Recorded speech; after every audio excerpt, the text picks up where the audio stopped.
Show sounds. On Gaku, here we go. 3, 2, 1.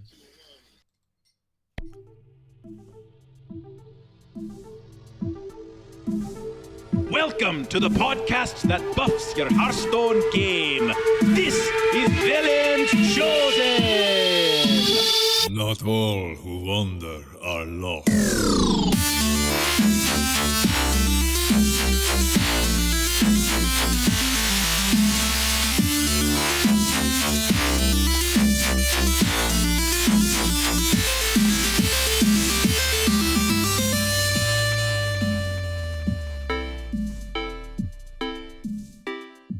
What's up, everybody? Welcome to Velen's Chosen. This is a very, very goofy podcast that we have guests on more frequently than we don't. And when we don't have guests, we just decide it's not showtime. But welcome to the Hearthstone podcast that's made to buff your game and enjoy just learning about things in many different stretches as we've been doing lately. They have included meta talks. They've included having deck building like exercises, toxicity talks like we're going to be doing today, and even just deck guides. I don't know who it is currently, but I'm getting a little bit of feedback through someone's mic. It might be KremePuff. Your speakers might be just a smidge too loud. I'm not sure. But yeah, anyways, I hear Rob twice.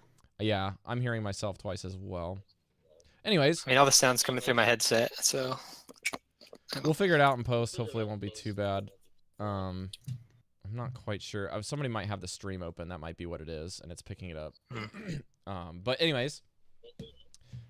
I've just ruined our guest entrance, but we have the creamiest of puffs with us this week from the kings of the top deck. And without beating around the bush too much, welcome to the show, KremePuff. hey, thanks for having me on. Yeah, thanks for being here. We've been actually, full disclosure, I've been trying to get KremePuff on the show for over a year.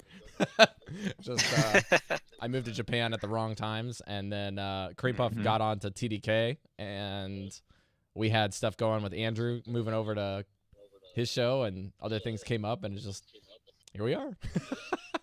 There's been a lot of changes to both shows since then, that's for sure. Yeah. True story. Yeah, definitely. So let's introduce everyone else. My name's Rob. You're probably hearing me twice right now because I can't quite figure out what's going on. But we also have Eve and Grant. What's up, Eve? Hello, how's it going? Grant? Heidi-ho, neighborinos.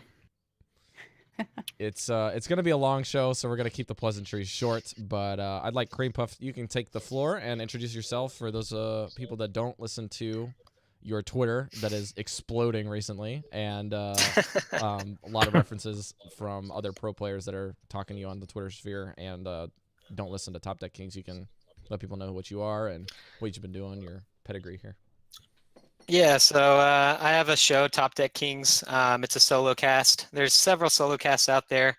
You probably know Walk to Work, Off Curve, those type of shows where it's just me. Used to be me and Tell and Steve, and there's multiple co-hosts, but since then they've all moved on and are doing bigger and better things. They have families to deal with. And now it's just a solo cast. So basically the show is all about competitive play, mostly geared towards people who are either and trying to push for legend for the first time, rank 5 to 1 area, or people who are trying to climb to high ranks. So I cover things from meta talks to deck building guides, moved away from set reviews and things like that. So it's very strategy focused, technical focused. And it's something that I've been doing for about a year now by myself. And I also play on the ladder. I focus mostly on ladder play, not so much tournament play. I try to hit legend on wild and on standard, and most of the show talks about both ladders to some degree. So that's the short of it, and exciting to actually be on a show where I can talk to other people. Yeah, for sure. It's been really, really solid. I've been tuning in here and there when I'm trying to learn a specific deck, and I'm like, oh, KP's covering it this week. I'm going to see if I can listen to the show or listen to at least half of the show that I'm interested in. For example, I think you talked about Even Shaman a little while ago about like kind of predictionary stuff too that I found really valuable in the scene that a lot of people have currently been saying, well, I think this is going to be strong or this will be strong. And you're like, well, this is what we know and this is what's strong now, and those things are just going to translate one-to-one. So it feels less analytical and more like logistical, or logistical, just like logical, how things kind of typically will play out. And it's less about like being right and having like accurate projections as more as it is like this seems natural, and so we're probably going to go predicting the meta to go this way or decks to be popular in this way, at least initially, and then we can kind of see what works out from there.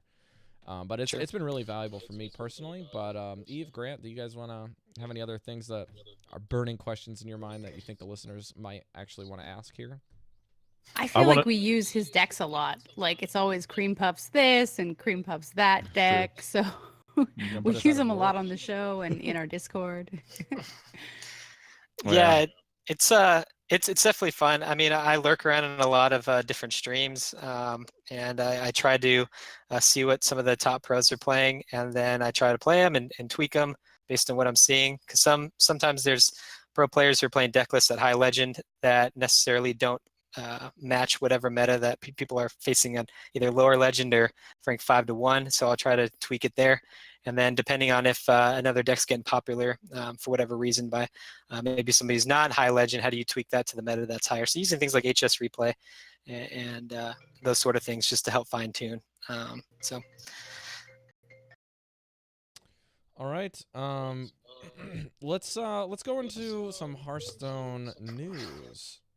Extra, extra, read all about it! Keep it quick, kid. I ain't got all day. So we have the Tavern Brawl this week. We have some buffs and nerfs that are still potentially, when you're listening to this, you might be able to dust stuff, but I'm going to pass this over to Eve to cover.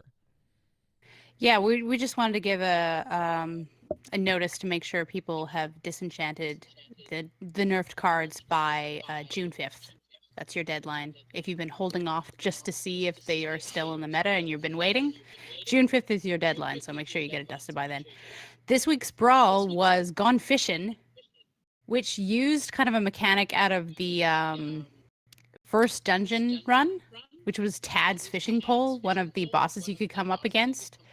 If you were able to get this fishing pole, you could pull cards out of your opponent's deck and put them on your side of the board and play.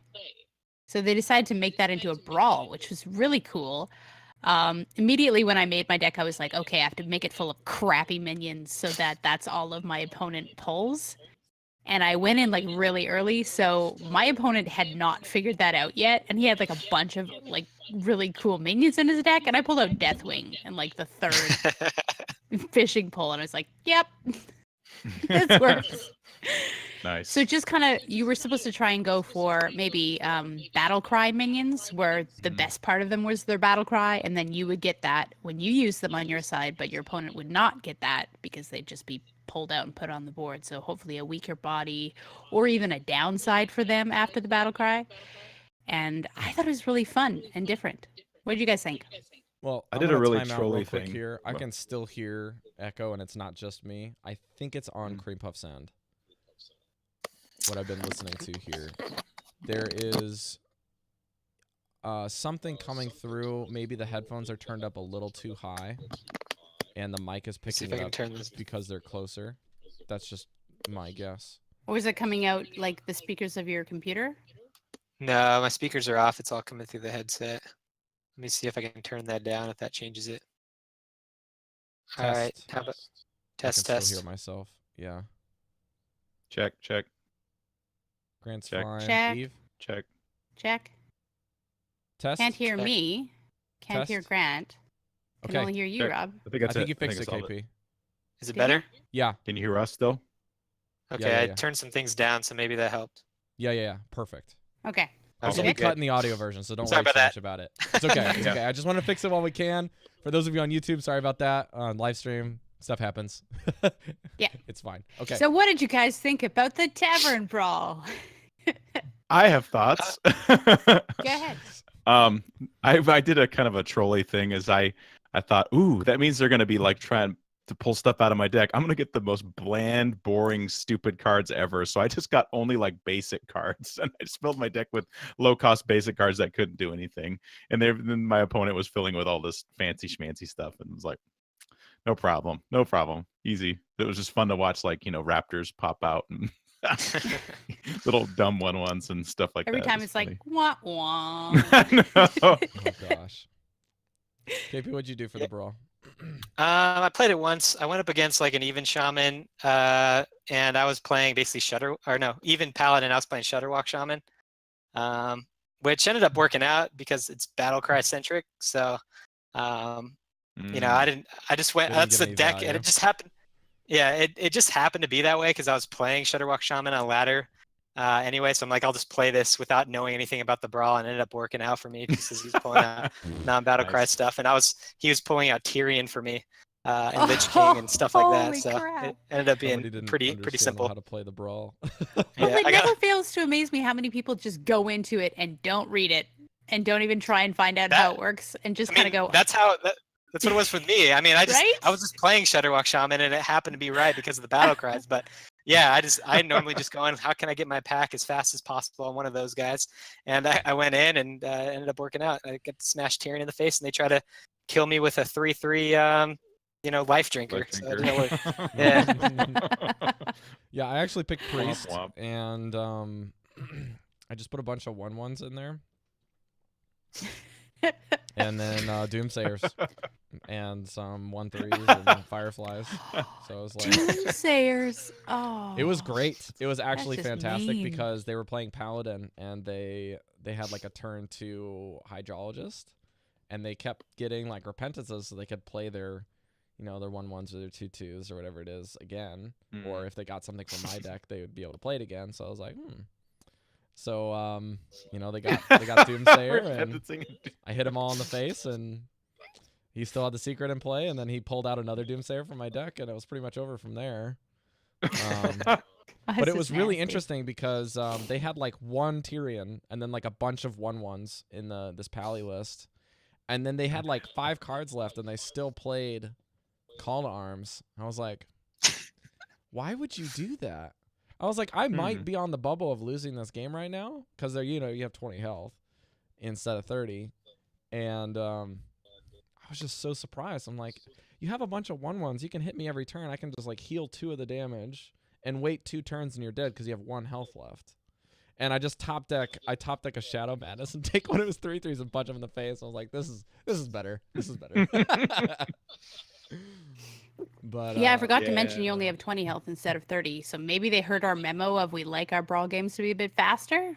Well, I think what helped was the recruit mechanic. It was like a recruit mechanic out of your opponent's deck. It wasn't like grabbing a copy. So it did actually get you to fatigue really fast. Like you're pulling a card out of each player's deck each turn. Plus you have the stuff you're playing and drawing. So essentially you're drawing 2 cards a turn and one's going to your opponent. And then you have like 10 cards that you have to play that are spell-based. But yeah, the Potion of Heroism was like fantastic in that brawl. It helped me like trade durably as a priest. I was surprised. I actually had 2 of them in the random 10. But anyways, that's gonna do it, I think, for Brawl Chat. If you guys are interested, the cards that were nerfed, that you probably have gotten the alert about, we've talked about it in the past. All of the cards that got adjusted are still up for full dust value until June 5th.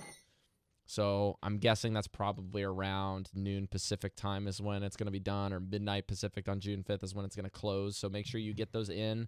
If you got extras of those cards, you got a golden version, you're just like, well, I can, disenchant my golden version and make a regular one and just have it in the bank. That's fine. You can do that. Or if you're like, this card's trash tier now, then if that's your opinion, you're more than happy to do that. But I feel like most of the cards that got nerfed are kind of like, they're still good. They're still decent. They're not like cards that you're not going to want to have in your collection, your arsenal as tools in the future. We mentioned that with Call to Arms, I think, in the past. Pulling something out doesn't necessarily mean you need to play an odd or an even deck anymore. It's still very centralized for those kind of things, and we don't know what design space is going to open up with 1 and 2 mana minions for Paladin and in the neutral set in the future. So just some food for thought, at least on that particular card that people really hated on. KremePuff, Watchman, and Eve, you guys have any follow-up to that before we move on? I was actually kind of curious to know your guys' thoughts on now that we've kind of had some time to let these nerfs marinate a little bit. Like, did anybody think that some of the cards weren't nerfed enough, or did you think they were nerfed just right, or maybe some of them too harsh? I think Possessed Lackey probably didn't do a whole lot. The meta slowed down in general.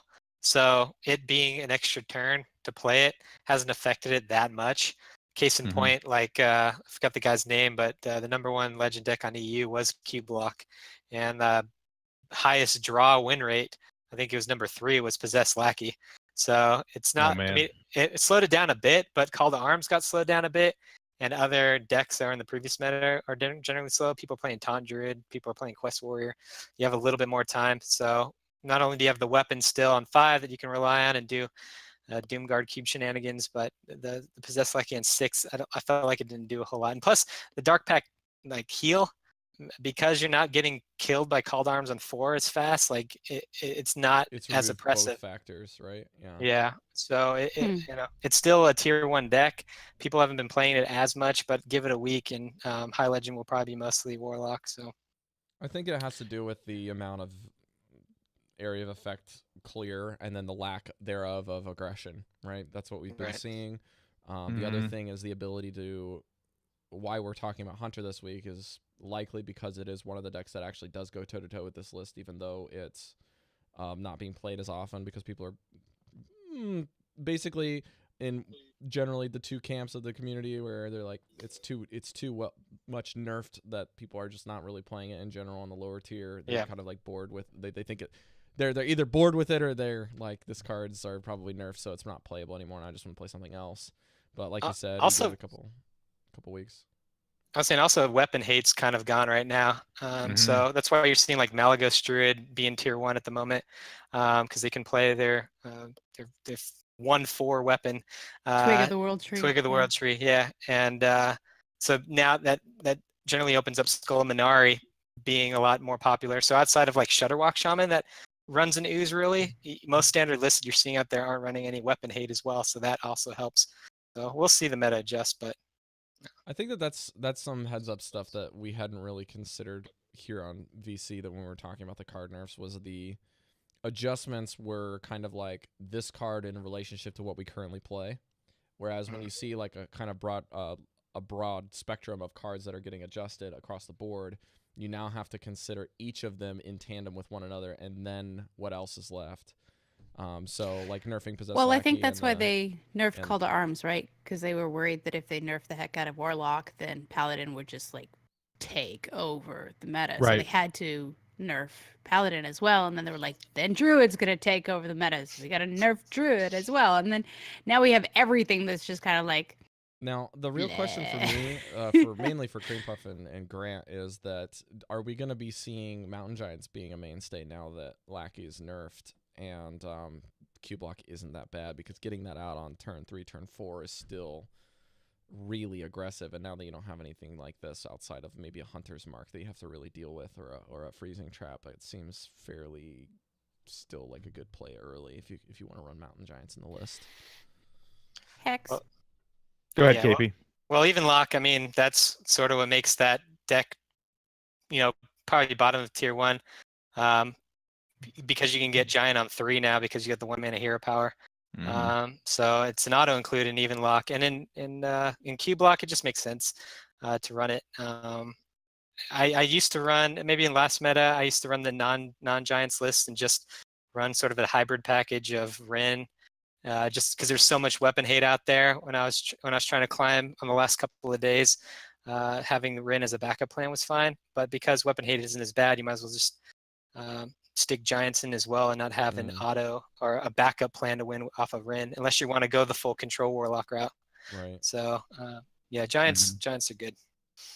Yeah, Yeah, I I even agree. saw people just running Despicable Dreadlords at some point because they're just sick of the weapon hate. Yeah, And yeah, it deals exactly. with early game, so it's just another board clear at that point. But anyways, I want to like kind of transition into our fun topic with something funny before we get into it. I had a really, really hilarious moment this morning, completely unrelated to Hearthstone. My wife and I actually have finally encountered the transition to spring this last like couple weeks. It's been finally warming up, and there are now pigeons everywhere in my area for whatever reason, and they are on these rafters, and like they do the little like ridiculous, I don't know, dove coo mixed with like a dying cat purring kind of sound, and they're like outside of my window, and they're waking us up at like 5 in the morning because it's just like brr, brr, brr. It's like no. I just had to get to them to scram off of my little I don't even know what it's called, the balcony, I guess you could say. And then we're talking about how annoying they are and like making funny sounds. And I'm getting something out of the fridge this morning, and we've got our window wide open over here in the kitchen. And Carrie's like, yeah, there's noises are so crazy. I was like, man, I just want to have a really weird breakfast this morning or something like that. Is kind of what the conversation was going. And then all at once you hear this crow out in front just go like, nah! It's just like, no, you can't do that. And I was like, man, crows are the funniest freaking animals that are existing. I wish we had like a really funny like Witchwood card besides Vex Crow that got to see a lot of play. So like you might have a conversation with your buddy on co-ladder and then somebody just drops a crow. It's just like, ah! I just think that would be like the funniest thing. So anyways, that was just a fun moment. But You are the menagerie warden, Rob. it is the funniest thing, dude. Crows are hysterical. I was waiting for you to say it flew in the window and was That's what I flying was around the waiting for. inside of your house. This is what I was. Any what I mode was waiting now. for. This is gonna be the story. Well, I will say, side note on this scary story that my wife had when she was going to laundromat to dry some of our towels this week, and good lord, do you know the gosh, what are those? It's like those giant spiders that eat birds. You know what I'm talking Bird about? spider. Bird eating spiders. Yeah. I It's can't remember big what they're ones? literally called. their name. I Bird want to call them spider. like a manhunter or something like that. I can't remember what they're called, but they usually They're hold like up this? in the corners. They look like a giant W shape. They've got like really long front two legs Mhm. on both sides, and then really short ones in the back. I can't Yeah. remember what they're called. They're really common. We're all spiders dying. here. But Carrie's like, going to the laundry, going to pull her clothes out, and she like lifts up the basket, and it's right under there. And I mean, it's as big as your hand. You're like, yeah. And scared the ladies in there with her, and she's like, Get it out, get it okay, Kuma, which means giant spider. Oh my gosh. Jesus. Yeah. It was, Okay, that's something I can't handle. So Blister Spiders. Guy no longer has the market cornered on Spider Talk on this podcast. Well, he's got the poisonous ones. We've got the scary ones. There's a difference. He's also got tarantulas, which is like a slight edge. But we have the Ooh. what's that thing called, Carrie? The centipede, Mukade, I think. Yeah, Mukade. If you guys haven't heard of these, you should look it up. Mukade. Mukade is I'm good. I want to be able to sleep tonight, so Giant I'll be centipede. fine. If you kill them, they have pheromones, and the pheromones like attract more of them, and their bites will put you in a hospital, but they're not This poisonous. is sounding like Great. a horror story. You're welcome. Now, you see, looking up bugs and insects that I'm scared of for fun is not something I want to do. As long as you do No, it before I'm bed, good. you'll be fine. All right. Really Speaking good. of scary spiders, let's talk about toxicity in gaming. Nice. Anyways, I told you I We're had all a good lead in primed. for this week, guys. I told you. Primed. Uh-huh. You guys priming the pump with scary stuff. We got something that's objectively a lot less scary in some ways. Subjectively, I should say. Eve, you were the one that wanted to spark this discussion, so I'll turn it back over to you. Yeah, I'm not going to kind of dig up the past, but things have been happening the last couple of weeks, and conversation has been going through the community about toxicity in gaming and kind of what Blizzard's responsibility is regarding it and what they should do. So just kind of wanted to go over the beginning of Hearthstone. When they made the game, it's not a team game. So they were able to make it so that you and your opponent have no way to communicate with each other. The only way they let you talk to your opponent is through emotes. Which, granted, people found a way to do that in a toxic way. Or found a I way to be mean- offended about it in a toxic way, but that's a different story. Right? This is true, but kind of when things become meta, as you play a game for long enough, everyone starts to understand if you use an emote at a certain time or in a certain way, it's coming across in a certain way. So yeah, even though they tried to make it as user-friendly as possible, there's no possible way people can rage at each other or talk to each other in the game. We still managed to use the emotes, but they also have a squelch. So if you don't want to have to deal with that, there's a way you can get rid of it, and you don't have to deal with that either.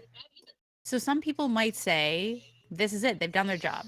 There's no way people can rage at you or be mean to you after a game that they've lost badly. You can get rid of the emotes if you don't want to deal with those at all. You have to opt into communication. You have to either send a friend request or accept one in order to talk to people at all. So have they done their due diligence? Is that all they need to do to protect people from toxicity in gaming? At least Or with Hearthstone. the other argument is kind of they've created these communities in their games, in World of Warcraft, in Heroes of the Storm, in Overwatch. They try and create communities of people that play together in order to keep you playing, because if you have a community of friends playing a game, it's a lot more likely that you'll play for longer. Even if you go through periods of time where you're bored with the game, you're going to continue playing because all your friends are there and you want to hang out with your friends and talk to your friends. But also, that means you have to accept friend requests, or you have to send friend requests and kind of open yourself up to the possibility that the person on the other end might not behave in a way that we generally consider okay. So what happens How mild when of that you. happens? What do we do? Well, there's no way in game to report somebody.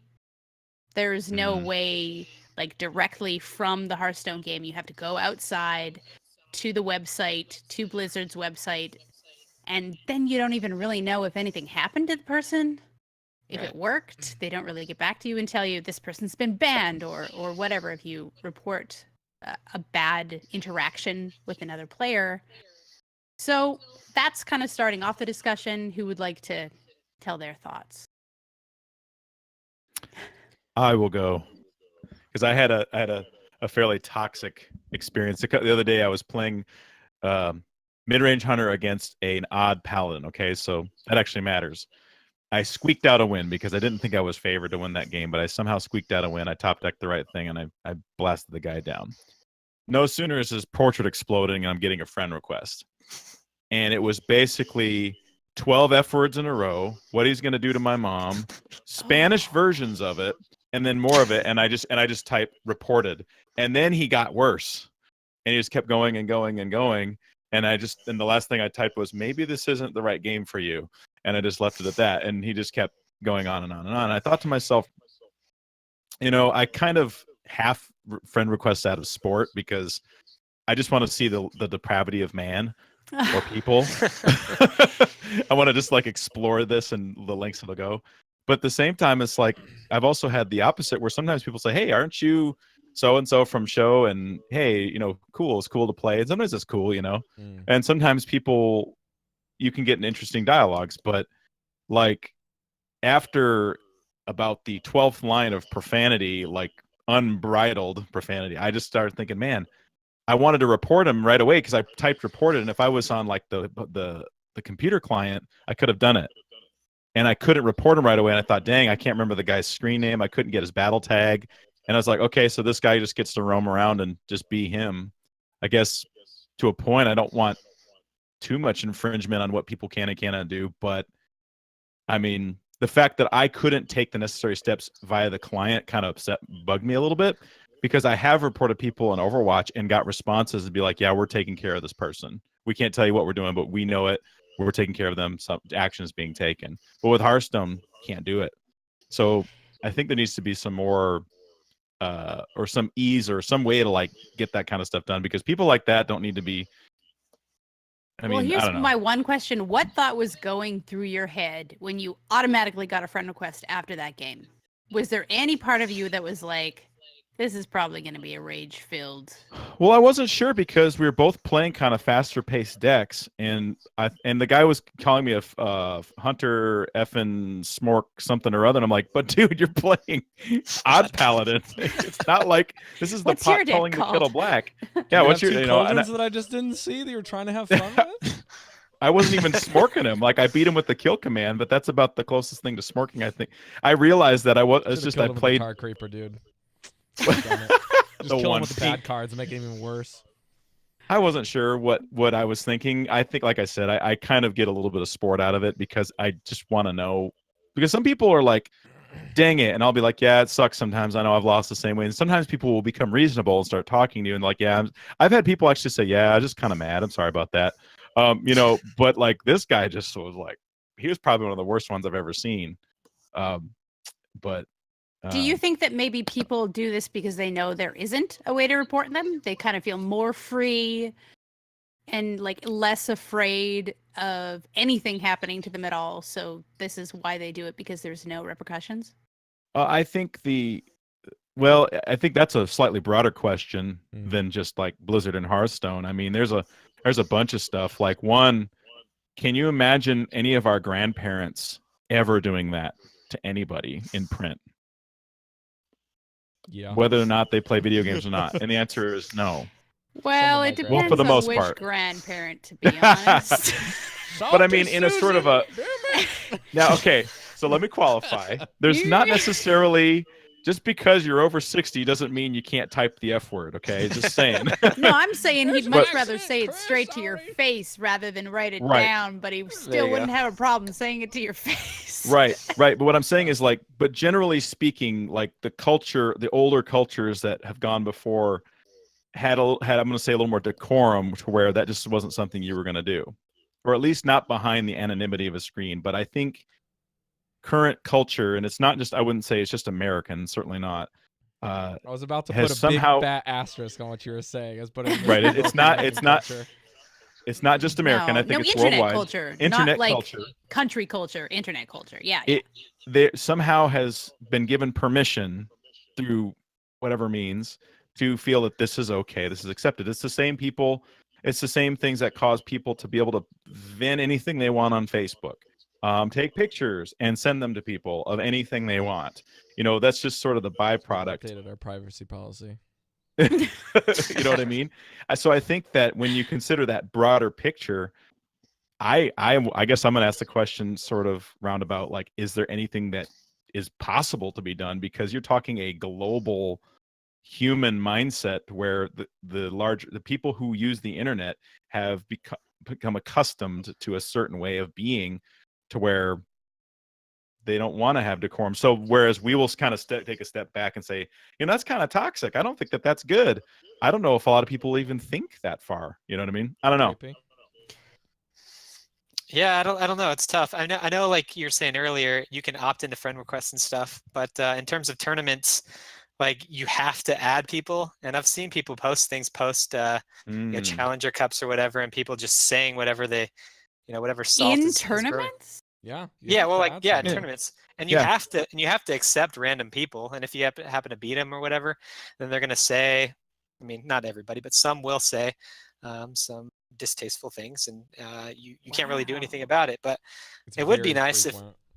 it would be nice if in the chat there's a way to just like report chat log or something like that, because just some disclosure, I do work on an online casino here in the States. It's sort of my real life That's your work day job? Yeah, so I deal with like online poker, online casino, online bingo. In online bingo, we have chat rooms. In online poker, we have online chat.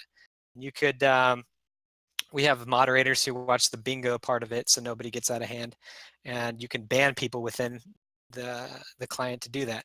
And obviously, with how things are set up with Hearthstone, there's no way to really set chat moderators per things, but people do report on the poker side of it where we don't really monitor it, where people, if they lose a hand and go all in and, you know, somebody gets lucky, they can write all sort of whatever they want. Although we tried our best when we programmed the software to like block out all the curse words, people get really creative on how to write curse words with other means. And so we've had people reach out to us, whether it's player support or whatever, call us and tell us, hey, so-and-so said this racist term, which happens a lot for whatever reason, and then we can go to their chat privileges and ban them so they can never chat again. Like, it's just simple, just click it and they can't chat. Or you can send them a warning and say, hey, you do it again, we're gonna ban your chat, you know, this and that. So it would be nice if maybe, because we can pull the chat logs too from our end. I don't know, I'm sure Hearthstone. You Our people- can, yeah. If you Yeah, go so- onto the app or onto Yeah. the computer client, you can pull up any chat that you've had with Sure. anybody. There's a history of it. So Do you still have to remain friends with them though? Because like I know that, but like bro unfriended me before I could respond, and I don't know think if I so. could I pull think that it chat keeps up. a record. Hmm. If Yeah, you've had the- a the chat The with the big person, it should keep a catch-all is record. that if you're on mobile, it's increasingly difficult because you have to leave your current chat log, right? You have to leave the game. You have to open up the Battle.net client, and then you have to go in and try to find through past messages who you talked to and if it's saved into your Right. Battle.net client. And then if you're on PC, you can't be playing Hearthstone while the Battle.net client is closed, because I know a lot of people, myself included, with Right. latency issues will open the game and then close Battle.net. so that you don't Mhm. have this dichotomy of having two things running on your computer. Right. If you're at like a lower tier computer, or you have a laptop, you're running on Mac for whatever reason, you're just like this mentally, this is not going to work for me, and it goes away. So that's kind of in favor of the argument here. But for me, if things are getting toxic, I feel like I've been mulling this over a lot since Eve pitched this to us a couple weeks ago. And I feel like there is enough safe things in place for the normal user base to avoid it. But then when you get into the more dedicated user base, the people that actually are the 1%, the yellers on Reddit, the angry people on Twitter, the people that are not playing at rank 20, the 90 percentile of Hearthstone players that don't, play it every week or even every day, and have it installed on their phone, for example, those people aren't really getting their voice out there because they don't really feel like they need to. And I think that those type of people are protected. But then when you get into your core user base of the whales or the people that are playing currently or the pro scene or the tournament players or heck, podcasters that are small like us, even though we have that voice, it's kind of falls on deaf ears because they have covered the majority share here. So they're trying to maintain what they have and maybe work with the tools that they have. But that being said, I feel like Hearthstone is the easiest of all Blizzard games to have some form of dialogue and reporting based system, because everything is text-based. It's not like you can have something that you can fabricate an experience like an Overwatch where you have a mass group of people just reporting somebody for being a jerk, or gameplay sabotage is what they're doing in Overwatch now, where people are actually just going after players that they hate because they're playing a hero that they don't like in their team, and they always play it. And so they have this massive community on both sides of the game that are reporting this player unjustly for toxic behavior. And that game has what's like a voice-based function of toxicity that you can do, and then also an operational toxic-based thing that you can do. Whereas Hearthstone is like text-based. It's like there is a very clear-cut log, like KP was saying, whether or not it's hardcore and recorded or not. If they add some sort of functionality of reporting, it seems that issue does kind of solve itself, and I feel like that level of due diligence for the next step is pretty lackluster. But Eve, you can go next here, and then we'll go back to Grant. Yeah, I agree with you that for like your average player, the way they've set it up, they're protected because they're probably not going to be accepting a whole bunch of friend requests. Like a lot of the time, people who play on their phones are kind of nervous of meeting new people, and they're probably not gonna accept rage friend requests and things like that. But when KremePuff was talking about the tournament scene, I was like, whoa, that's a problem. If you require as a part of your pro scene for people to accept friend requests from strangers, you are obligated to now put something in place to be able to report people who aren't. Because for us, we can play the game and we are not required to do anything. We can not accept friend requests ever, and we can go as high as possible, rank 1 legend, and it's not going to affect how we play. But in tournaments, if as a part of that you are required to accept friend requests from strangers, then you now also need something to protect you from idiots. That is now Blizzard's responsibility, in my opinion. Yeah, I hadn't really thought about the competitive aspect, but it makes perfect sense. But it got me thinking. This is something I guess I was thinking about a couple of days ago because, well, we'd been, like Rob said, we've been mulling this topic over for about a week or so. But I was thinking, I think a lot of this raging, I guess you can say, has kind of cropped up with the advent of video games becoming more competitive. I mean, if you think about it, almost all the games that people really get into these days have a competitive component to them. And now that you're basically kind of signing your name onto your gameplay, and it's not just something you do idly for fun or just to pass time, you do it like, okay, I'm going to play Hearthstone and I'm going to get good at this, and I'm going to get some kind of pride or reputation, it's or tied to your self-worth, your self-identity, if you will. Yeah. And so like when people feel that they're investing blood, sweat, and tears into something, I guess you could say. And like you say, like their experience is in any way violated from what they think it should be, whatever that may be. All of a sudden, it induces like some anger, rage of some kind, and they just can't handle it and whatnot. Which is why we talk a lot about that aspect in the game on the show, because that's kind of a important part to being a human, is like managing that sort of thing. But I wonder, like, if Hearthstone didn't have, I'm not making a suggestion at all, but like if Hearthstone was just a game you played for fun and there was no ladder, would this even be a discussion we'd be having? You know what I mean? If there were no stakes. Well, if there I were don't no know. What do you stakes, guys would there think? be any players? I mean, there's also Would there, that that's what I'm aspect of saying. it. Like, Yeah, there'd still be rage. Yep, it there would. probably, but I wonder if it would be, you'd have it to the degrees and the levels that we experience it these days. And with any game, like if Overwatch was just like like for example, nobody plays GoldenEye tournaments. You know, there's no 20 million GoldenEye league for James Bond. You know what I mean? And so, But like, there's you still never. Smash Brother Melee players and N64 players out there. True. But there's no communication means with those games. They have to sit next to each other to play it. You know what I mean? Well, the responsibility say- of Toxicity goes to a certain aspect when you have vicinity and land play versus Mhm. anonymous play and free to play, lack of thereof of urgency, if that makes sense. Because you report somebody and the only thing they lose is, you know, the free to play thing. And Hearthstone solved a lot of that based on having a collection manager, right? Like you lose your entire collection of cards. So when you get banned or permabanned, they're just like, we pick up your, you know, all of your card sleeves, your deck box, and your collection options at your disposal, and we take them away. So it's a lot more heavyweight than just banning somebody in League of Legends. They just make another account and just like hop on and play a couple games, you know. But KP, I Sure. want you to weigh in here before we kind of move forward. Yeah, I guess I just hope that the cultural aspect kind of fixes itself based on the fact that we're more worried about, if we're less worried about the majority of people who can, you know, who play it casually, and it's up to them whether they want to opt in or not. And if they feel like the rage is about to come on, they don't have to do that. But on the higher end, ultra competitive people, you know, I don't know if this is necessarily the right thing to do, but I have seen, you know, now that we have higher stakes, we now have Hearthstone teams now. Now that the esports team is paying people money to be on teams, people are recruiting people to be on their team because they're good. There's a reputation that you sort of need to build. We saw this even last year in the Hearthstone games too, where some people got kicked off the teams because of their behavior.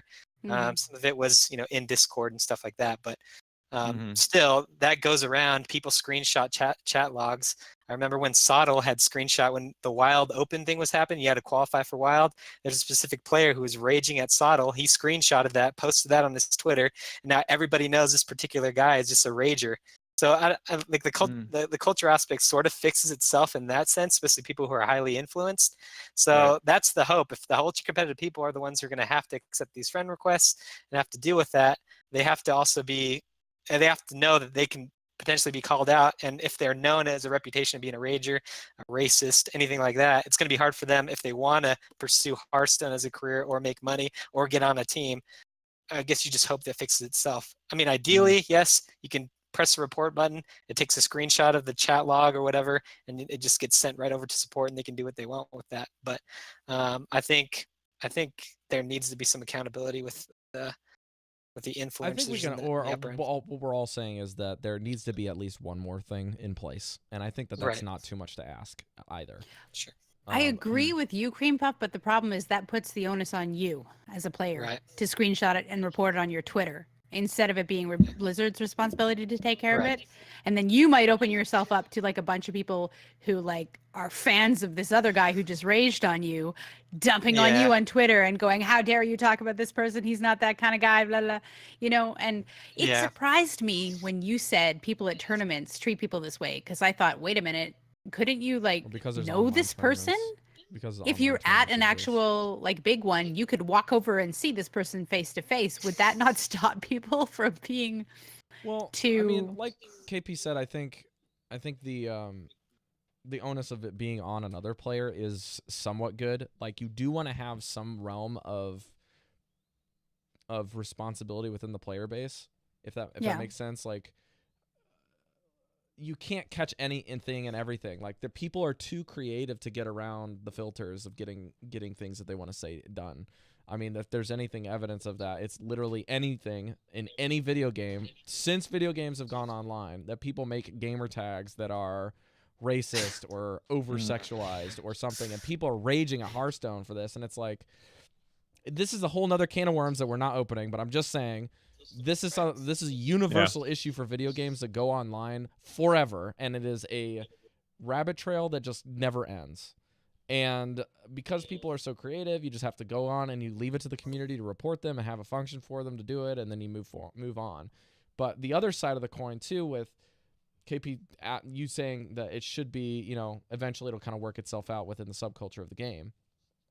Within a Hearthstone, it should be way easier for that to happen and the subculture to shift, because it's not team-based. It's not so functioned on this massive structure. It's you. Sure. And, like, the second that you screw up, everyone's on you. And, like, it's very centralized, like, hate or support. Because people are, like, all in on one thing. And that's why teams have historically had such an issue within the professional scene, is because when a player goes to a team, they're not rooting for the team, they're rooting for the player.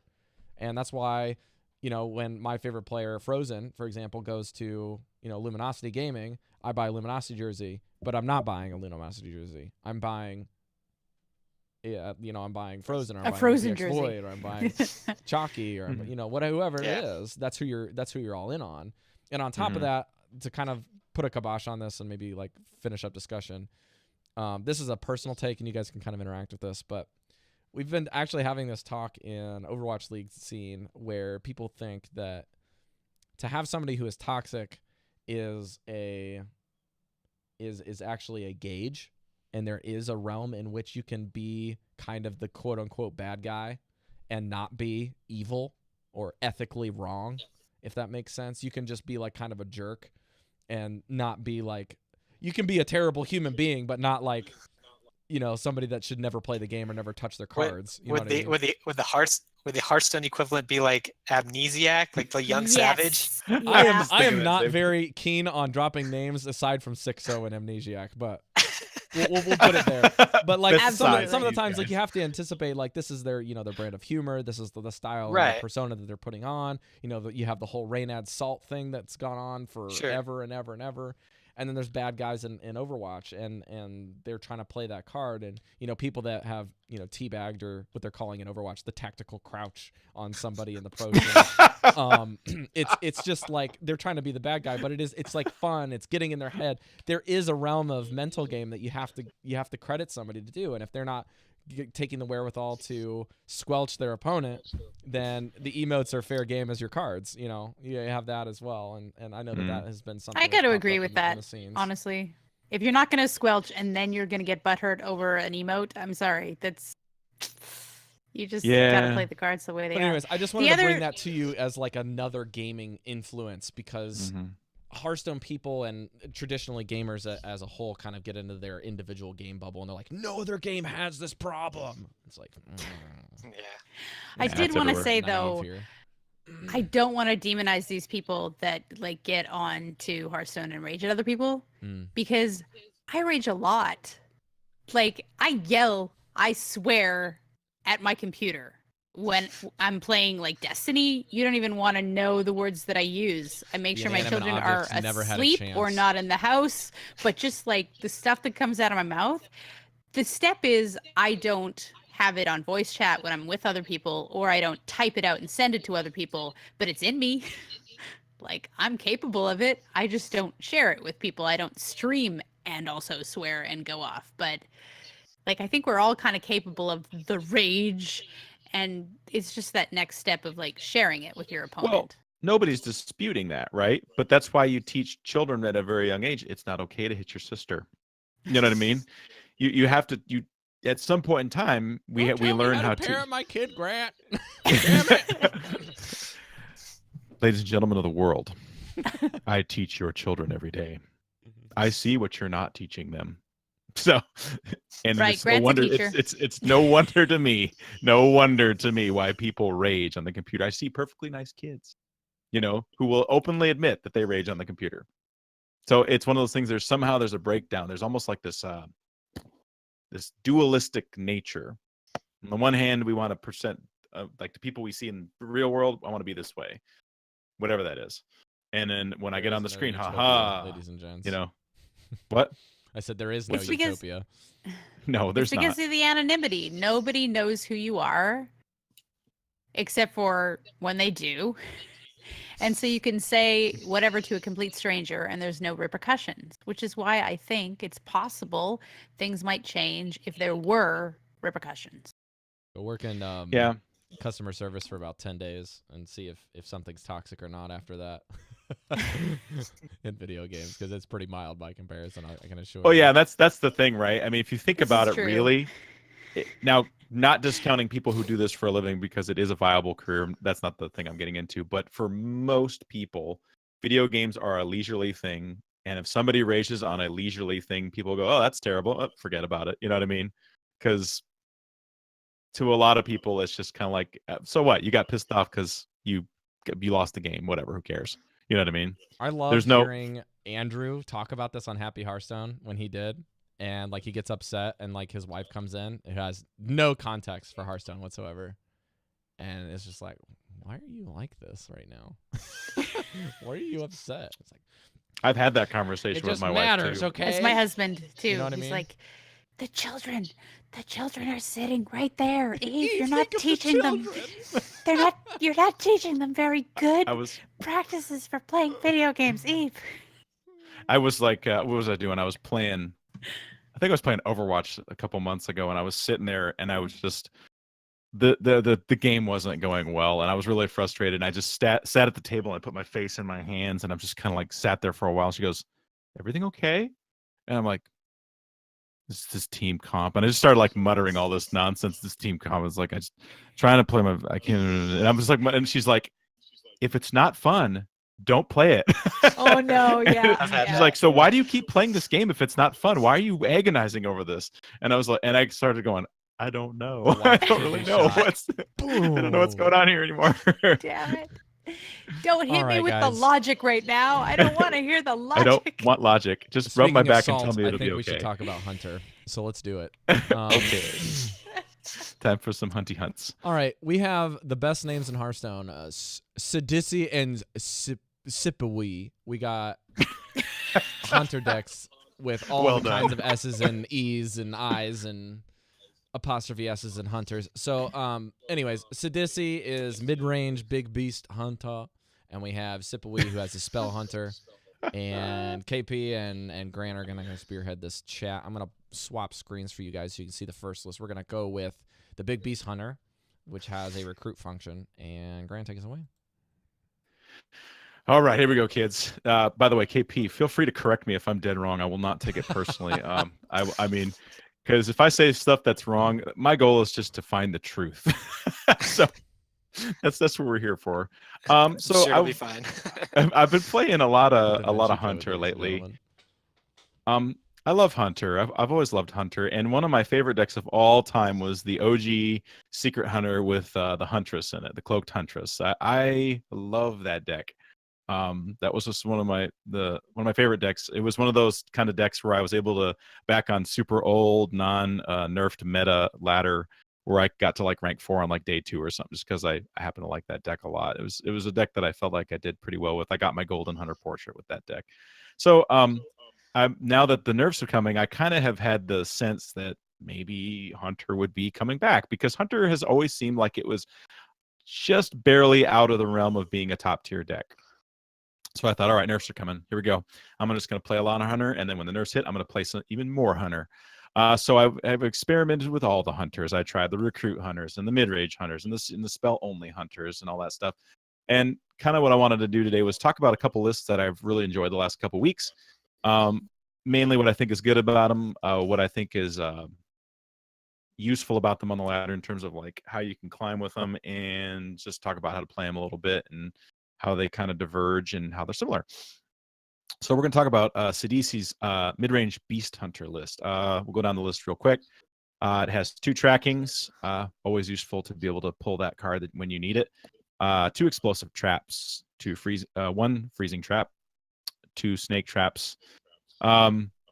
note on Snake Trap, depending on the meta, with the priest stuff running around that I've been seeing a lot lately, they can heal up a lot with Spirit Lash. So if you're dropping, this might be a great card to not have in the deck. I said 2. I think there's only 1 in there. 2 Animal Companions, 2 Eagle Horn Bows, 2 Kill Commands, 2 Unleash the Hounds, 1 Dire Frenzy. A note on that card. That card is super good when you can drop it following like a Huffer or a Misha off an Animal Companion, and you have like 3 7/7s for 3 in your deck that can come out at any time, or a 7/5 with charge for 3. Kind of mean to do that to somebody, but it's awesome sometimes. Houndmaster Shaw, really good to help you manage board. 2 Lesser Emerald two Emerald Spellstones basically. That is probably your single best win condition in the deck. Deathstalker Rexar, 2 Savannah Highmanes, Katharina Winterwisp, 1 King Crush because you can only have 1, 2 Secret Keepers, 2 Spellbreakers, and 1 Charged Devilsaur.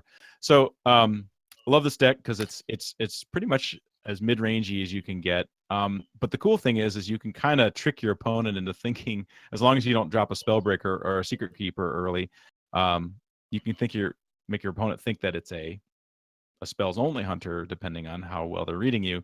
And about the time you start dropping Savannah Highmanes mid-game and stuff like that, they're kind of going, oh, dang, I didn't plan for that. And you can sometimes just win because they just didn't plan right.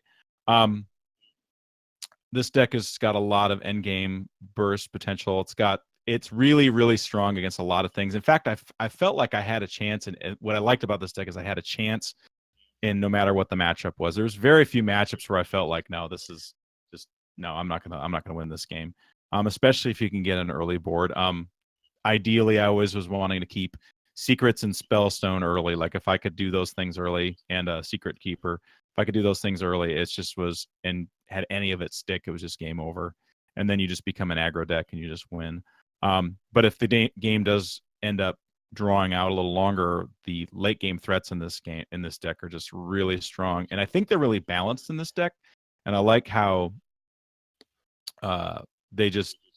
it's hard for people to deal with stuff. Like, for example, I think people have sort of forgotten up until recently how hard it is to deal with a Savannah Highmane, because it's like, yeah, you can kill it, but then I still have beasts on the field. So if I'm in a position of pushing a lot of damage, you're just going to have a really bad time. I think somebody said a long time ago, was it Frodan, or I don't remember who it was, but they said something to the effect of, if Savannah Highmane's allowed to hit you once in the face, you're probably going to lose. Was that Amaz? Universal Highmane Amaz rule: if Highmane is able to hit your opponent once or twice on the face with or I think it's, if Highmane can hit the face on an empty board, you win the game. It's like, yeah, that's an Amazism. I guess it was just kind of a reminder, like that card is just strong. I mean, you want to talk about strong classic cards. That card is possibly one of the untouched strongest cards in the game. I would even go so far to say. Hunter, to be honest. Well, you just can't do much with it because, okay, so my opponent clears it, and then he has to clear four more of stats on different bodies, and I can just put a Dire Frenzy on it if I want. There's all kinds of things I can do with those little 2/2 hyenas. This deck, I just think, has a little bit of, it's got some modularity to it. Like with Houndmaster Shaw has been surprisingly awesome. If that card sticks, you don't lose, because you have enough things in your deck by that point in time in the game when you can drop him, that if they let him live, you can clear whatever they have, because you have all these bodies that either don't die or have a lot of sustain. So I really like this deck. I drove this deck yesterday from like bottom of rank 7 up to 5, like no problem. Just kind of won and kept winning and kept winning and kept winning. And I faced everything. I faced everything you can think of, and I felt like I was always doing well. Now, sometimes I got spanked. Like, I found with this deck that if you don't draw your secrets early and you get some of your mid higher cards and you just get a bad draw, you just lose, because you do have to like maintain pressure and have tempo a lot in this deck. But if you get that stuff and you curve out, it doesn't feel hard to win with this deck. I feel like I'm being a little bit generic on it, but KremePuff, you got any thoughts on this? Yeah, so the benefit of playing something like this over what we'll talk about in a sec, which traditional Spell Hunter, is that it does better against the matchups that are a lot slower.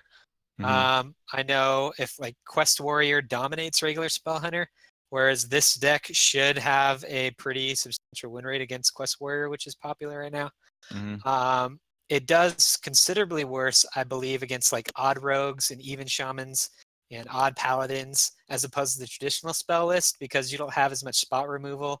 Like with what is the card? The 3 deal 3 damage, summon a 3/3. Flanking strike. You'll have like flanking strikes and stuff like that. Your curve's a little bit lower. So if you draw your high end a little bit earlier, you can have trouble against the aggro matchups. But like for instance, I've been playing a ton of Shudderwalk Shaman. When I face a recruit hunter, like I hate my life because I can save volcanoes like for the big 3 for the spellstone turns, but I don't have enough removal if I don't have both hexes, both volcanoes in hand. The threats that come out a little bit quicker as opposed to just purely, okay, I got Deathstalker Rexar, I'm going to pay 2 mana for a hero power, build the beast, and then play something. It gives me time to draw into my combo pieces and things like that. But this one, you can just slam down a Cathena Winter Wisp. You got 2 things you got to deal with, and maybe you pull the High Main, so you have to, am I going to hex the High Main or the Winter Wisp? Like, what am I going to do? So slower decks and control decks like Taunt Druid has trouble with this. That's the benefit of it. You have better, I think in the meta we're in currently, it does better, I think, against the field. Where it's like Spell Hunter's probably better against things like odd paladins, things like odd rogues, even shamans, just because their curve's a little bit lower and they can answer those early to mid threats a little bit better as opposed to being worried about drawing your top end of it. So I think the list is strong. I think it's good. There's various ways to build it. You can play with play deads and the cubes and the 6 mana 5/4s that take the death rattle of something in your deck. You can go that route as well. Those are the oozlings. Yeah, the oozlings for sure. So yeah, I think it's strong. I think it's decent. I think if people can figure out better aggro decks, if that's even possible, if Taunt Druid and Quest Warrior can keep them in check, maybe this is the go-to list you should use as opposed to the regular Spell Hunter, which was probably the darling of the first couple days after the nerf that happened. I saw a list that weren't running Spellstone, and they were just running a crap ton of 1-drops and Kel'Seth. Like Fireflies and stuff. And Kel'Seth, but I definitely advise against that because of how good Wandering Monsters and Freezing Traps and Explosive Traps can be against those early games. And in addition to that, by playing the secrets, you're gaining ground on turn 5 by just being able to have a Spellstone in hand or just running something else besides Kel'Seth. People still play considerably worse against like Wandering Monster. People still haven't got the memo, at least mid-range competitive players. Like they attack way too early into it, and all of a sudden you have a 3 mana minion on turn 2 against their like if they have no comeback mechanics early on and they're an aggro deck like that, it's hard for them to come back. So people aren't really tuned in on how they're supposed to handle these secrets in general. So that I agree with you on that front. Having the package does help in the early game as opposed to just the vanilla minions and Kel'Seth package. Do you guys want to mention substitutions before we move forward into strategy? Yeah. I was thinking a lot about like what I liked about this deck in the current meta and what I didn't like because I played quite a few games already. I mean, I started playing this deck before the month rolled over. I didn't like Snake Trap in it, first of all. Like I just thought Snake Trap was just it basically allowed Druid to build huge walls against me. So like it made the taunt or the token Druid matchup way worse. Because if I just like really focused on going tall against taunt Druid, I could win. You know what I mean? Or I have a better chance of winning.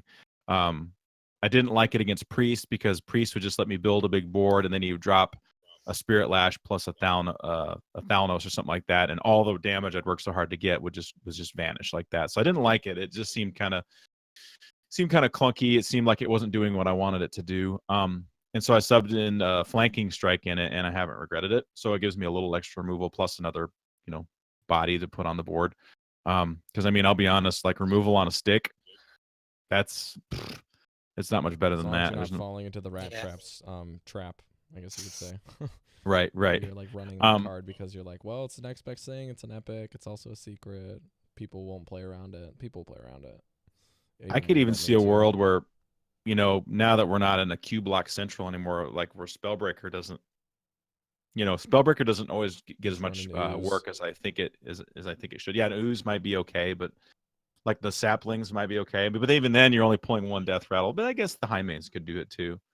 So I mean, depends if you want to run there's the some. play dead version, right? I think that's I the think version that's like typically the more fun tag is the one where you get play deads and the oozlings because like it's crazy, and when things happen and they blow up, it's just like everything explodes and you're like, this is really enjoyable.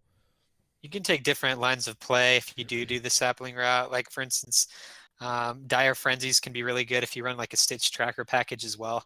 So like almost like Recruit Warrior sort of has a Dead Man's Hand package where they can put more big minions into their deck, pull from their legendary weapon or from their 6-mana spell. You can do sort of the same thing by building that package by getting more stitch trackers, getting more Katharina Winter Wisp, putting dire frenzies on your charged devil swords, for instance, so that way you can pull more from your feature Katharina Winter Wisp. You can build it that way. It's a lot more greedier. It's a lot more fun. And I noticed this list runs 1 King Crush and 1 Charged Devil Sword. I guess the budget version would just run 2 Charged Devil Swords, right? Yeah. So yeah, I could and see then a some world people where I might want to want try that. to sub out Houndmaster Shaw, and I feel like there's any number of things that you can sub it out. It's just like you have to understand that there are some cards that are like critical to the deck's orientation, and then there are other things where if you sub it out, it has to have a like-minded card replacement. And then you have the third tier where it's like, if you don't have this, the overall power level is going to go down, but the overall game plan of the deck isn't going to adjust too much. That's kind of what you want to look at, is those 3 different tiers. So you have to actually identify, what is King Crush or where is Houndmaster Shaw in this list, like you guys were saying. Yeah, I think the way I was seeing this list was, like when we talked about the Togwaggle thing, I was thinking like strategy A, strategy B, strategy C.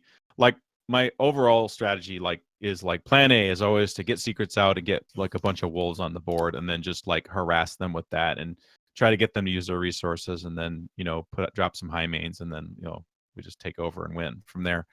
Sometimes I've noticed that the other strategy about this is just try to manage what they have and like get Rexar out and then just try to go for the value game with that. It's a little harder because this particular list doesn't have as much top end as like say Recruit Hunter does. But there's some games where like if I know it's gonna be like a priest matchup, depending or some longer game, I'll keep Rexar in the opening mulligan because I know I'm not to worry about a bunch of minions coming out. Okay, when and you a lot of times Recruit Hunter, you're meaning the Oozling, Play Dead. I'm talking like Stitch Tracker Oozlings, package. Double Devil Sword, Stitch Tracker, all that stuff. That's the list that I played that list a lot mid-month last month. Kind of Wicked Good got me all on the hype train on that one because he was hitting Legend with it. I was like, oh, that looks so fun, and I want to play that. And I'm pretty sure I played it wrongly because I think I went like 50-50 with it. But it's still a blast to play. And I was thinking that Hunter reminds me a lot of just in terms of like the pacing and the types of things you can do in certain stages of the game. It reminded me a lot of like what mid-range Paladin used to be with Mustard for battle into Quartermaster and stuff like that. You have like all of a sudden you have a board full of 3/3s and you're like, well, where did all this come from? Reminded me a lot of it just in terms of how you like pace it out. Like you only have a couple early minions, but then you're really like that turn 3, 4, 5 area is just really strong. And that's where I think the strength of the deck is in those turns because you can just you just snowball so quickly. Where I think what's interesting is I think Spell Hunter and this mid-range deck, and we'll read the list for the Spell Hunter in a minute, is they're very similar in that they both want to start out the same way. If you can start out the same way with both these decks, you're in really good shape. No matter, it just depends kind of like how you want to roll. Like KremePuff was saying, if you want to have a little more removal, a little more control. I think Spell Hunter seems like more of a control-y deck where you're trying to manage them, and versus this deck, this mid-range deck is actually more of a tempo-y kind of deck where you're trying to just like, okay, here's another question. Okay, try to answer it. Here's another one, and I can manage you because I have so many minions. Sometimes though, let me tell you, that card's scary when it's played right. Double Secret Keeper, and then like you're against a class that doesn't have a lot of really good removal. I mean, if anybody's played Secret Paladin in the retro days or even in the wild days now, that card is ridiculous. Still good. Yeah. Okay, I guess KremePuff, we'll. do you wanna wrap up any other things before we go over to Swippy's lists here? Or Sippy Wee? I think we covered. I think we covered it most of what needs to be talked on that one. Cool. Alrighty. Grant, do you mind if we have KP kick us off with this list and then Yeah, go that'd be there? sweet. Go Okay. lay it on us. Okay, so Sippy he plays for the Team Barrage. He's a well-known wild and standard player. Hits high legend on both, which is super tough, and he seems to do it fairly often. But he hit rank 6 legend with a Spell Hunter list, which we alluded to earlier. I'll go through the deck list real quick. It's 2 candle shots, 2 hunter's marks, 2 trackings, 2 explosive traps, 2 freezing traps, 1 grievous bite, 2 wandering monsters, 2 animal companions, 2 eagle horn bows, 2 kill commands, 2 unleash the hounds, 2 flanking strikes, 1 wing blast, 2 emerald spellstones, Death Stalker Rexar, 2 to my sides, and Rock Dalar on the top end. So as you can see, all hunter cards. The deck is a lot more control-y as opposed to you trying to have your opponent answer questions. You're being a lot more reactive with this list. You're typically mulliganing for, ideally, depending on the matchup, if it's against an aggro opponent, Wandering Monster with a Spellstone in hand is pretty awesome to have. It helps to deal with the early game. If your opponent plays incorrectly, you can gain tempo. As early as turn 2 if they attack your Wandering Monster, and then from that point forward, you can use cards like this has double flanking strike and wing blast, so you can kind of take care of the mid game a little bit more, whether it's being proactive or reactive depending on how your opponent plays against you. You can transition pretty nicely into Emerald Spellstone, as opposed to, if you draw a lot of your top end in the big recruit list, you can have some slow early turns and then sort of have a reactive Spellstone later in the game if you don't draw your Secret Keepers and stuff like that. Because this one, the highest cost cards in this deck are Rock Dalar and To My Side, so 7 and 6 mana. Most everything, including like Double Hunter's Mark and Candle Shot, helps you deal with like little token boards, and helps keep the board under control as you transition into your secrets. And then your reactive cards mid-game that can also gain tempo and flanking strike and wing blast, and then right into Emerald Spellstone, and then to Death Stalker Rexar if you need to go into the value game. So it's a lot cleaner list in terms of the game plan. You have better draws in general against aggro. You can, if you play it correctly, you have ways of winning in the long game depending on if your opponent it's a combo deck that can draw through the combo really fast. It can be really tough to beat them. Shudderwalk Shaman does a lot better against this list than against the recruit list. Quest Warrior does a lot better against this list than the recruit list. But the aggro decks have a lot more trouble against this list. And in the mirror matchup, recruit Hunter versus Spell Hunter, Spell Hunter should have the edge in that matchup as well, just because if the recruit Hunter doesn't have the tools to deal with their Spellstone in their mid game, then it can be a little bit tough for them to deal with, at least according to the HS replay stats for this one. So I don't know. I haven't played too much of the Recruit Hunter. I played against it a lot and didn't like it from the control side of it. But in the aggro side of it, I hated going against the Spell Hunter list. So it just depends on the meta you're facing and what you want to do with that.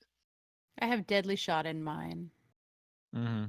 It's definitely one of the Because tech I was slots. So seeing a lot of giants. Yeah, I think the Unleash is probably one of the cards you can swap out for it, or a tracking. Tracking is what I swapped out for it. Yeah. You can. I've seen a couple lists only run 1 To My Side just because it's a simple epic. There's a lot of other people that are always questioning, do you need Rock Dalar for this list? It's like, well, this is the only list that you can run it in, so it's like you really should be running it. And the deck Rock Dalar has sometimes just like saved my butt. Yeah. Yep. Yeah, Rock Dalar, man, it's like heart of the cards kind of the thing, right? You just like, it can save me or it can like whiff. I mean, because you draw a bunch of play deads. Yeah, but I don't know how many times I've gotten crushing walls off of that. It's just, I mean, that's sometimes it's beautiful. Yeah, crushing walls is good. Grant, anything? Yeah, I was just thinking, it's interesting how, because of so much Hunter in the last week, I've got a really good feel for like how the different types of hunters match up. I always felt like if I was playing mid-range beast hunter and I came against this the spell hunter deck, I always felt like I was unfavored. Which, just because they could get a jump on me and I couldn't deal with it So because much more pivot pressure than like anything else. It's like it doesn't really let any other mid-range things happen. It's just like, that's cute, I can do that better, and I only have to use less mana. And just mainly because like if you have Wing Blast, your pivot is insane. I mean, you just flip the game.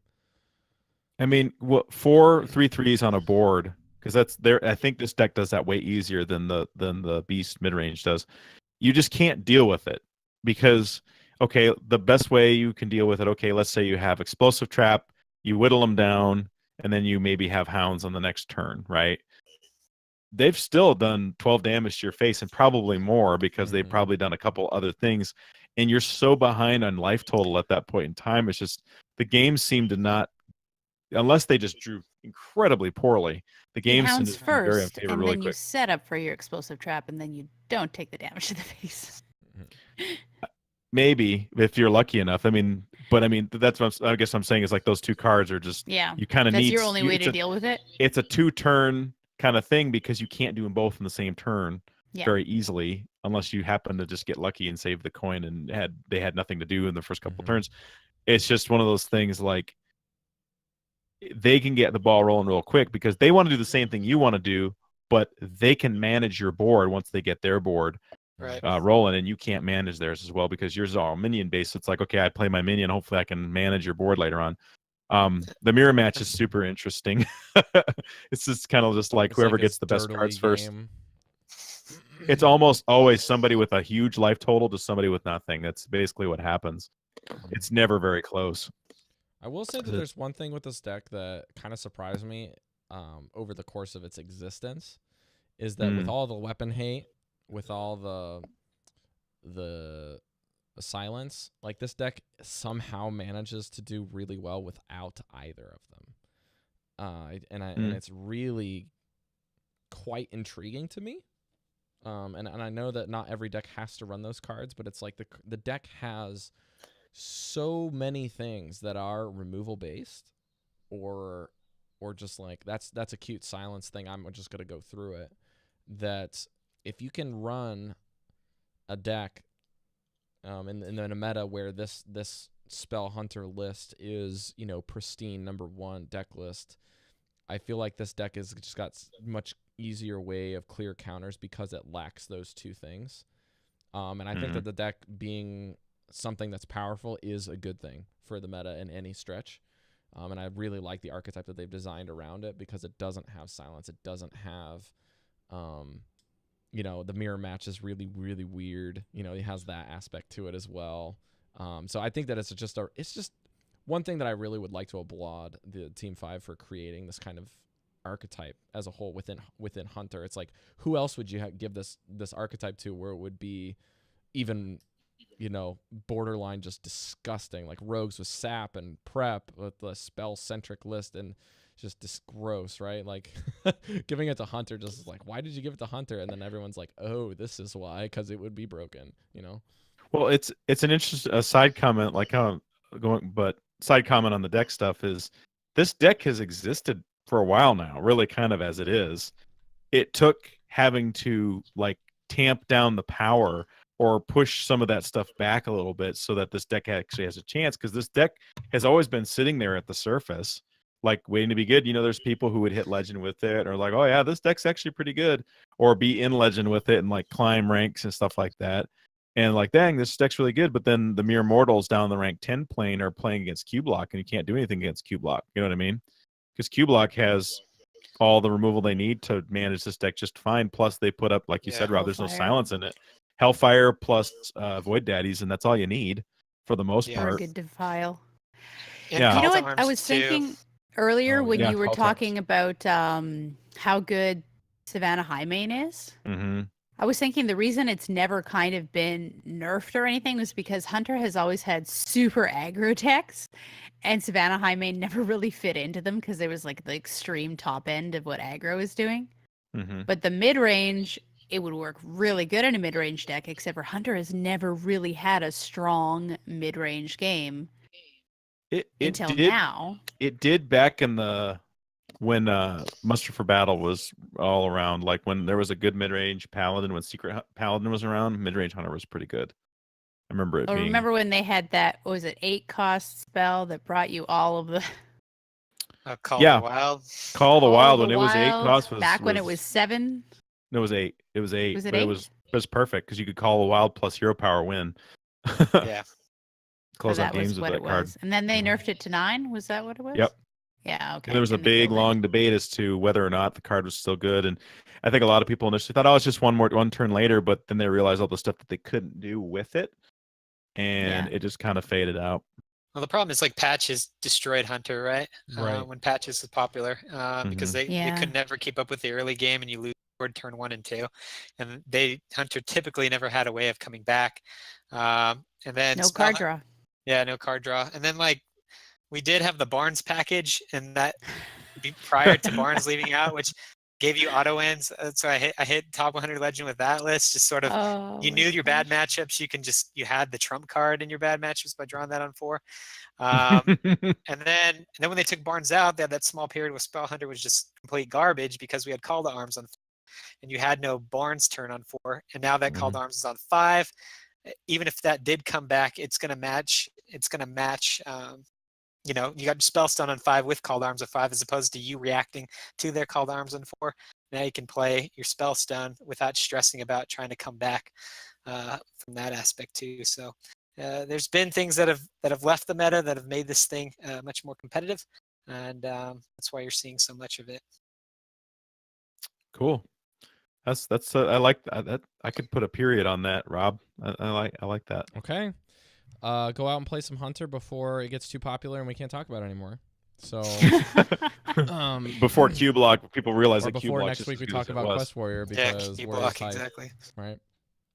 Yeah, so please. definitely No, be aware let's not. of not just the decks that we cover each week, but the stuff that we're referencing. I know KremePuff does a good job about that, and Grant, like when you run up against the decks that you're just like tough to match up against, you got to be aware that those things exist, and you're not always playing your game. And personally, now that Zoo has kind of gone away, I guess you could say, as being a mainstay, I feel like the Spell Hunter deck has become the list that I recommend players to try to build and play. It only has a few epics with To My Sides. It's got 2 legendaries with Rexar and Rockdalar, even though Rockdalar is not something you would necessarily want somebody to go craft because it only fits within one archetype. Rexar is a mainstay, and if you play this deck, I feel like you can learn a lot about the game because you're just learning how to react and what things people do that wins them the game, and you're like, I need to make sure that this doesn't happen, or I need to like figure out what my priorities are within my removal. And then you can kind of set this deck aside when it's not popularized or when you're kind of sick of losing this matchup you're seeing frequently, and you're like, okay, I know that this deck struggles against that, and now I know how to manage my removal in this particular deck, and when I have less removal, how do I want to manage that? So I feel like it's a good transitionary kind of self-teaching Hearthstone deck in a lot of ways because it gives you all of the tools to remove things and understanding like what your win condition is in a lot of ways, because I feel like it's a little bit more I guess you could say like linear in understanding like the thought processes that you need to have in order to win a game, and playing on curve like most mid-range decks typically are, you know what I mean? Like some of the aggro decks are really advanced when you start getting up the ladder. And the control decks are even more so because you can't even win games unless you really understand the win con in some ways. But It's like control for beginners. Right. I think that's a good way to put it, Eve. But we Never have thought about it that way. missed a couple weeks of actual lore on the show, not just like dedicated lore shows or little blips on the radar. So we're gonna transition into some gnome lore with my man Wilfred Fizzlebang. So Eve, you have the floor, my lady. Wilfred Fizzlebang and Millhouse Manastorm, I found their stories were like kind of similar, but sort of like in a gnomish way, where you start out with a gnome that is just like super overconfident. Like for no reason that he should be confident, but just thinks he's amazing without anything to back it up. Kind of like So those friend both- requests on your ladder. Right. Both Wilfred Fizzlebang and Millhouse Manastorm are like the same in that regard, is that they think they are the What's a nice way of saying The bomb diggity. the bomb? Good, There thank you you. go. That's good. They think they're the bomb with like no reason to think so. So we first meet Wilfred Fizzlebang, the warlock, legendary, at the Argent tournament. So this is where everybody was gathering together to like challenge each other, and then whoever won the Argent tournament was going to go off to fight the Lich King.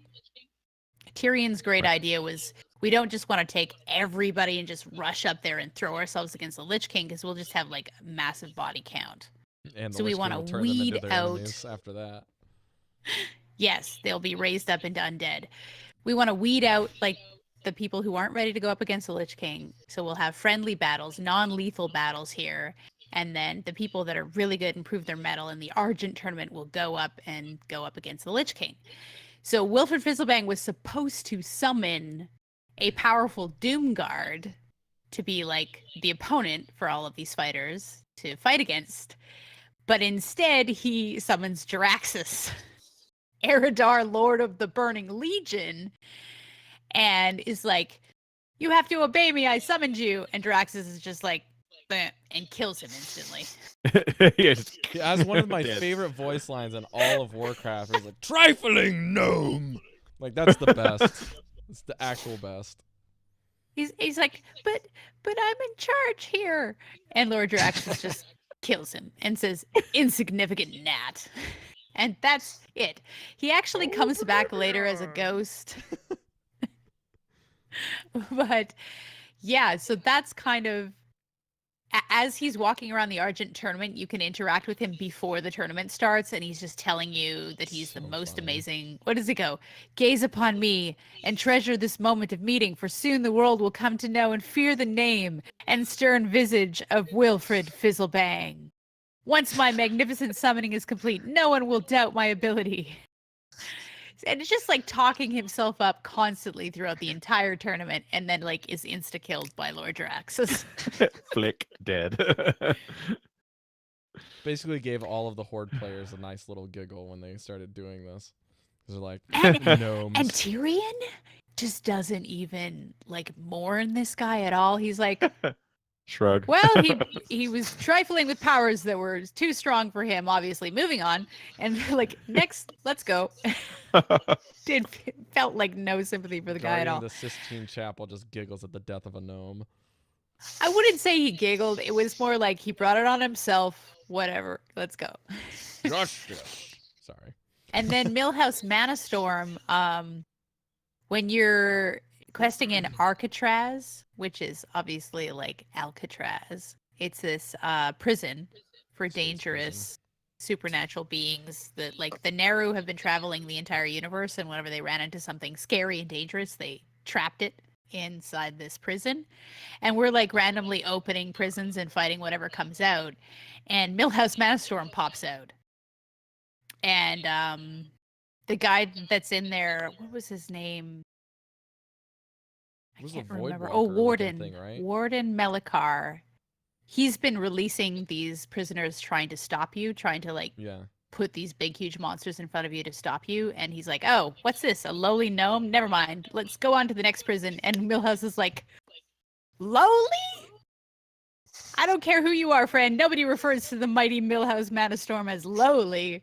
So same kind of thing. He thinks he's so amazing. But this is one of the first guys you come up against in Hearthstone when you're training, like against the Innkeeper. He's one of the bosses you go up against. Mhm. Mhm. And he's constantly saying, just wait until I power up this super powerful spell and then you'll be dead. And he never actually gets it off. Has anybody ever just like tried and waited know and what it waited and is. waited turns to see, does he You actually wait ever until turn cast a 10 spell? And he cast Pyroblast. Really? Is that it? That's it. Okay. But so to a turn newbie, 10. that would be But that to a would be newbie, they're surprising. super OP. Somebody Like who's a never lot played of it. people rage. Like if you read iTunes reviews for that, and like look at joke iTunes reviews for Hearthstone, it's people raging that Illidan's too OP in the tutorial, and this game's terrible, and they uninstalled it. Like that's really good humor right there, folks. That's a whole new level of toxicity in gaming. Let me tell you. So anyway, while you're going through Alcatraz, you're supposed to try and keep him alive. That's part of the quest. You have to keep him alive, and he's like always saying something like, I just got to get a drink of water. As soon as I'm done, as soon as I'm ready, I'll be ready to cast with you. I just got to summon up some water. Okay, next I got to get some mana. You're going to love this. Just wait. I'll be ready in a minute." So you're going along like killing everything, and he's like, "Wait until I'm ready and I'll light it up. You just wait and see." And he never really does anything. He's so snarky about it too. But he's a mage that has access to all 3 classes, which in World of Warcraft is like you usually have to pick one, either arcane, ice, or fire as a spec, and you can only do one of those at a time. And he does all 3. So when he starts casting spell, he's got ice block, he's got pyroblast, he's got arcane missiles, like he's got from all 3 different specs. So it does make him a little bit special. And then after you get him out of Alcatraz, he disappears for a while, and he shows up on the bad side. He's joined the cultists. The what's the name of the cult? Twilight Hammer. Yeah, the Twilight Hammer. So in Stonecore, he starts doing the thing that he says he's going to do in Hearthstone, casting this huge spell, and you can see the cast bar above his head, and it's called Impending Doom with like 12 O's. Like 12 O's, yeah. Yeah. And I think, isn't it But like he's- a boss fight, and then like the whole thing is just waiting and waiting and waiting, and then interrupting? No, what happens is he's in front of you, right? And he's like, I'm going to cast this spell, and it starts channeling, and as he's channeling it, this massive crystal worm bursts up through the ground underneath him, and he falls backwards off of the cliff. And you're fighting, like the boss you're supposed to be fighting is this worm. It's like a that ends up being the boss fight instead of Millhouse Manastorm, and he's like, falls backwards off the cliff. Super funny. Does he die? Is that it? Even the other No, thing he doesn't die.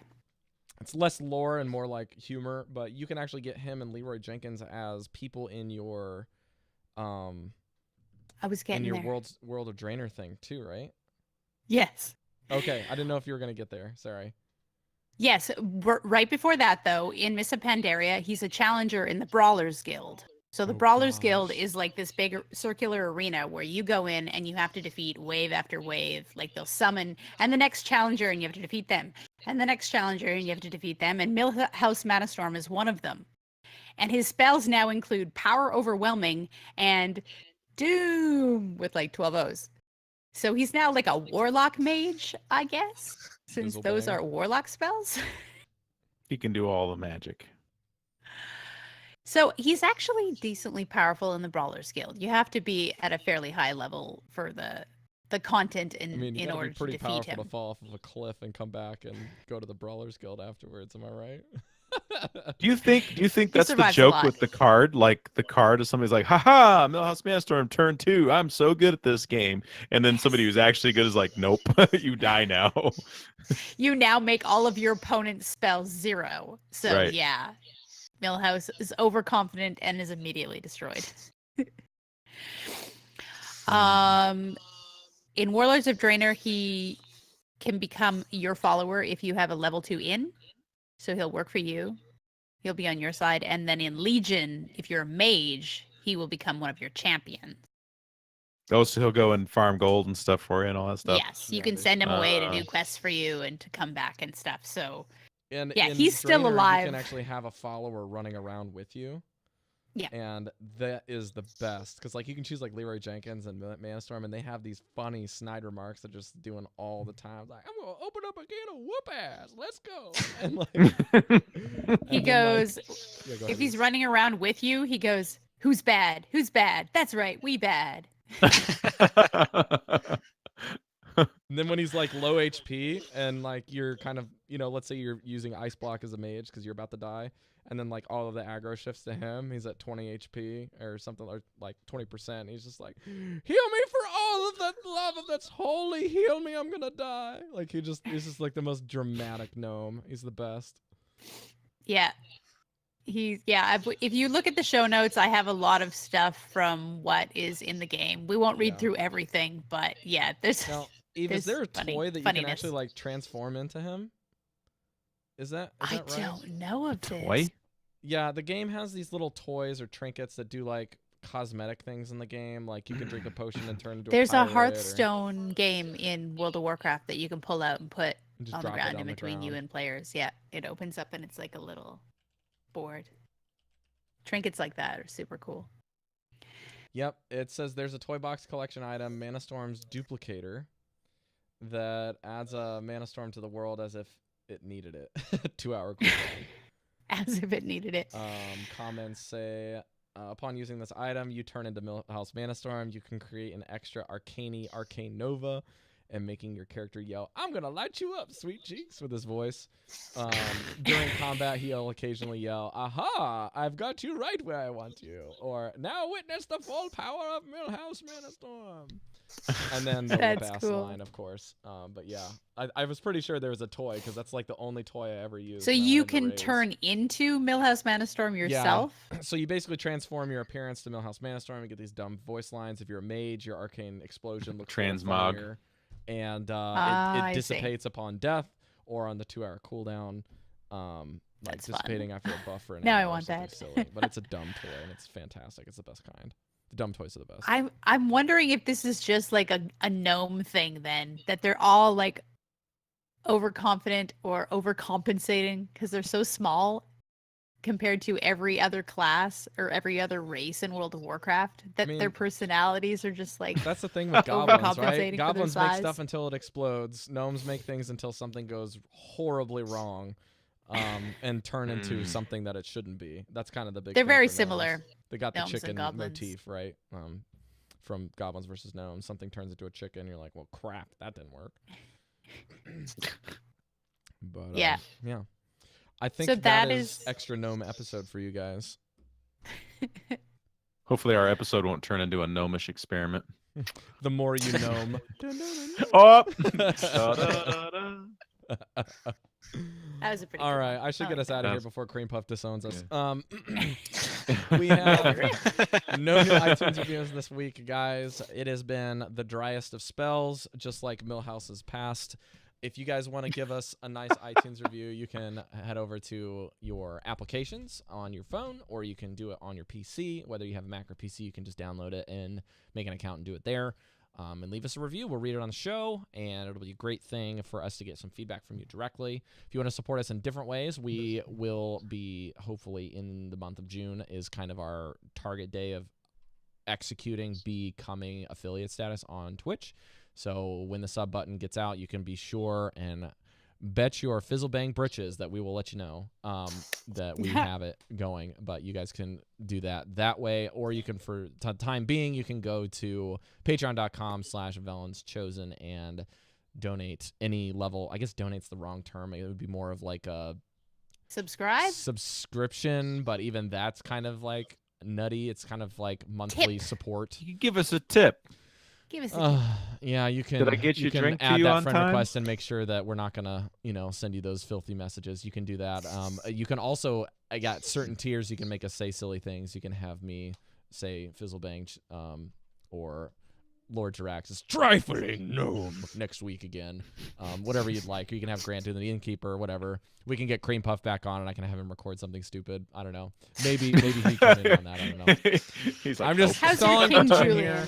here, making sure that this podcast hits 2 hours because we missed our quota last week, and you guys deserve it. But anyways, I am just full of it this week. Sorry. KremePuff, where can people find you if they want to find your content? Yeah, you can listen to Top Deck Kings, Stitcher, and iTunes. Record that. Usually comes out on Mondays. Like I said, it's about an hour long strategy podcast. I usually talk about different decks and go in depth about them. You can follow me on Twitter. It's where I normally post the decks that I climb with and general thoughts that I have at KremePuff HS. That's KremePuff with a K, KremePuffHS. And that's the best way to reach me as well. Grant. Twitter, WatchmanHS. If you want to friend me in game and not cuss at me in Spanish, Watchman #1140. I know all the English Spanish is cuss okay. words. I teach in Texas, so He teaches it weekly. I don't teach the cuss words. I teach the kids. Don't lie to me. Okay. I'm glad you were clear about that. Just although it's really funny when like you catch kids swearing in Spanish because they think, oh, he's a white guy, he doesn't know it, and you're like, hey, you can't say that, and they're like, what I say? And he's like, you said this and this and this, but oh no, got him. And then they don't do They it did anymore. that on It's kinda purpose fun. to make you say bad words back to them, Grant. Well, sometimes like you say it back to him, or like you say something and you don't know it's a bad word, and then you I learn have- that it is. I have my volleyball Yeah. girls trying to tell me to say certain things in Japanese, and I've learned very quickly things not to Yeah, say. you don't.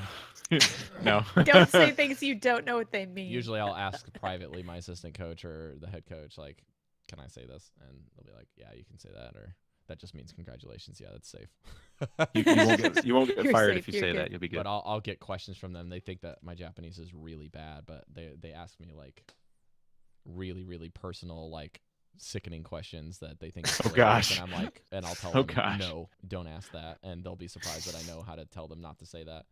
So it's pretty involved. Eve, where can people find you before we get off on this They tangent? can find me on Twitter at Loremaster Eve, on Twitch. I either stream on the Velen's Chosen podcast Twitch or on my own Twitch, Loremaster Eve as well.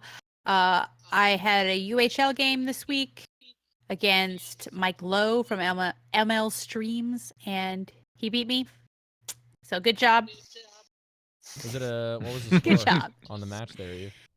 I won one game out of So 4. 3-1? Is that best of 5? Yes. Okay. 3-1, best of 5. Yeah. Hmm. I was also a guest on Coin Concede this week. Right? I had a lot of fun over there with those guys. We were laughing a ton. So you should definitely check out the Coin Concede episode. And that's it. Yep. YouTube's been frequently updating with lore moments. Eve's cooking up part 2 for Gul'dan for you guys, and I should be getting more time in this coming month with the end of July. I'm sorry, the end of June is when school subsides quite a bit for finals and the trimester ends. So I actually have time to dedicate to editing extra stuff, and we can start outputting those to the non-Patreons. But being a Patreon supporter, it's got its perks, let me tell you. So you can get your lore moments the second they're done, whether or not they're well edited or not, doesn't really matter. If I just want the content, Maurice, give it to me. You can get it. If you guys want to find and follow me, I'm doing stuff on Twitter occasionally at the tag not Rob. I have a special shout out again this week because I had a week off. But special thanks to Cap Correlator for being my wonderful DM, for allowing me to play D&D with my wife and some other friends, as well as Smiley Chris, who is my fighter that basically protects my warlock from getting destroyed against these goblins that we've been fighting lately. We're trying to figure out what I'm going to do with the recordings, because I actually have recorded all of our sessions. They're not really well produced, but I have recorded them, and they are quite amusing. And my good friend Jan Jinkle, who doesn't listen to this show and is one of my Destiny friends, but is also one of my supporters on the Omnic Lab. If you guys like Overwatch, you can go to omniclab.com with that transition and follow that. We're talking about Deathmatch last week. We're going to talk about something cool this week that Andres has been cooking up. I don't even know what it is, but I know it's going to be good because Andres came up with it. And next week we have a top Zarya pro that we're going to be having on the show named Is Deathmatch a Asian. new way to play the game? Deathmatch It's a is new- a free-for-all game mode or a team-based game mode that sometimes cycles in and out of the arcade. They actually have a ranked system for this current thing for a individual free-for-all 1v1v1 with 8 people. So like Rumble and Destiny? It's Rumble and Destiny, yeah, but you Okay, don't. cool. The top 4 finish is a win, and a bottom 4 finish. Oh, is a instead of the loss. top 1. Well, yeah, you gain rank on the ladder higher. The higher you place in that individual deathmatch, you get a ridiculous amount of score points if you get first place, and it's a first to 20 or 25 or something like that. I think it's first to 20. But Okay. yeah, and That's cool. I think that's gonna do it for the show. If you guys want to find anything that's Velen's Chosen, follow us on Twitter, Velen's Podcast. Check the website, velenschosen.com. I will make another PSA as per usual. If you can't find something and you want to ask the question, please go to the website before you ask. It's there, I promise. Deck We'll lists see you are guys next posted week. in show notes. Yeah. All of notes, this stuff is in show notes. Everything. KremePuff, it's been wonderful having you and all of your creamy goodness here. And I really appreciate it. Appreciate you having me. Gotta meme you one more time, as per usual. We see you guys next week, and remember, not all who wander are lost. And don't be a trifling gnome. We'll see you guys next week. Don't be a As trifling I'm gnome. trying to find. Okay, the awkward KremePuff, I music. forgot to ask you, how did you get your So- name? Like, how did you decide on that name for your screen name? Yeah, so I come from like a poker background, and I had my brother and I wanted to find out a way of like making money on DraftKings when it first started going on. DraftKings, the online sports betting or fantasy team Yeah. thing. Yeah. And we were joking. My brother and I were talking about what should our screen names be as these like high roller gamblers or whatever. And like people had like crazy like menacing names, just like most gaming type stuff. And we both wanted to come up with something that would be annoying to lose to. It was a really stupid reason. So like he was I Cheese lost to a Puff. KremePuff. Yeah. So like he was Cheese Puff, I was KremePuff. We were the Puff Brothers, and we would play these. It was for basketball. We grinded a bunch of the cash matches on fantasy sports there, and did pretty well. But we thought it was fun beating people with silly names. That was really it. We were like, what's the least intimidating names we can think of? And we're like, well, I want to be a Cheese Puff. I'm like, I guess I'm KremePuff, and then that's how it went. Oh, That's that's funny. awesome. When I first Yeah. started Best playing World story of ever. Warcraft, I made a druid named Chompy, and then I had a bunch of friends get onto the same tag, and we just started making stuff. And the idea was that we were gonna make all Taurens, and all of the Taurens were gonna have the same something milk. So we had like skim milk, we had whole milk, we had chunky milk, and then we had curdled milk, and that was our party, and it was the funniest thing. Nice. I like it. Anyways, thank you guys so much for listening. The outro will be done in about a minute. So, not all who wander are lost, I guess. I might be putting some of this Part back 2. in the blooper reel at the end of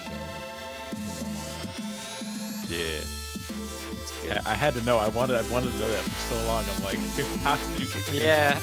It's a great name. No one ever asked me. Actually, Into the Wild, I was on a guest show host like 2 or 3 weeks ago, and that was the first time somebody's ever asked me that. And, Oh, really? Yeah. And some people are always wondering, like, why? Like, it's not completely super in depth in terms of trying to be an intimidating type name. It's silly to do it. It made a lot of sense after I heard the story. I was like, yes, Yeah. exactly. Yep. I like Unfortunately, it. my brother doesn't play Hearthstone, who was doing the DraftKings stuff with me, so there's no Cheese Puff that I know of that's running around in Hearthstone yet. So. Did I miss it? You know, when this gets aired, it'll probably we'll run into it. Like somebody will go, "Oh, ding! I got the name I've been looking for." Or I'll change my Change my Q777420, number. He's gonna add me and rage at me. All right, guys, we're gonna close the XX420 stream. Thank doobie you guys for smoker listening. 420 We will XX. see you on YouTube comments. Have a good one. Bye.